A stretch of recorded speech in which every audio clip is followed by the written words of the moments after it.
Thihar is an Islamic legal term that refers to a type of separation between spouses, originating from the word thahara, meaning back. It occurs when a man tells his wife, "You are to me like my mother's back," making her unlawful for him as his mother is, or what is similar to it within the prohibited degrees of relationship. For example, like a sister. For example, if a husband says to his wife, "You are to me like the back of my mother," this means that he has considered his wife to be like his mother, and therefore it is forbidden to have a marital relationship between them, as just the woman to whom she is likened is forbidden to him. This comparison is considered offensive and disrespectful. The ruling on Thihar in Islam is that it is forbidden and reprehensible, and it is an act that is considered a great sin and a violation of God's commands, but it is not divorce in itself. Thihar was one of the pre-Islamic customs that prohibited a wife from her husband without a divorce, and Islam came to put an end to this unjust behavior and stresses not to follow it. Thihar is considered a wrong and inappropriate act according to Islamic Sharia, and it is a topic that was addressed in the Holy Quran and Hadith.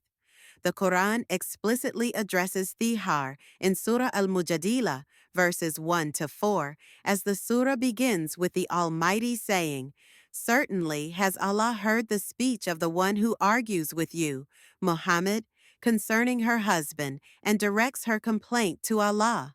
And Allah hears your dialogue. Indeed, Allah is hearing and seeing." 1. Those who pronounce Thihar among you from their wives, they are not their mothers. Their mothers are none but those who gave birth to them. And indeed, they are saying an objectionable statement and a falsehood, and indeed, Allah is pardoning and forgiving. 2.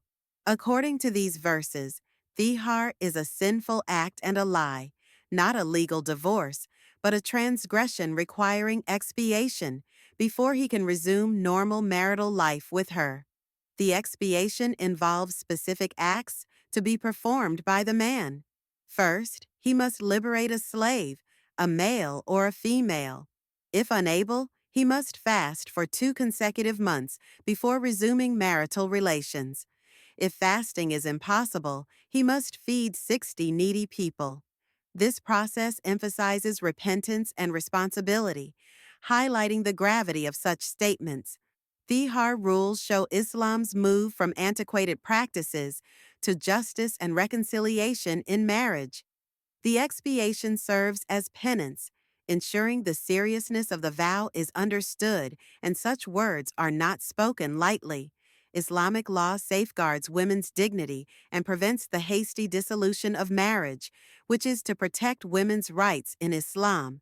The wisdom behind these stringent measures lies in deterring Muslim men from carelessly uttering such harmful words, and to underscore the sanctity and respect that should be accorded to marital relationships. It also provides a mechanism for reconciliation and rectification, reflecting mercy and discipline in Islamic teachings, promoting responsible and respectful marital communication. Here it becomes clear that Thihar is considered a reprehensible and false statement, and it is a forbidden act. The husband who does so is considered sinful, but that does not mean that his wife is automatically divorced. So, the conclusion is that the ruling on Thihar in Islam is prohibition, and the husband must pay his expiation if he wants to return to his wife.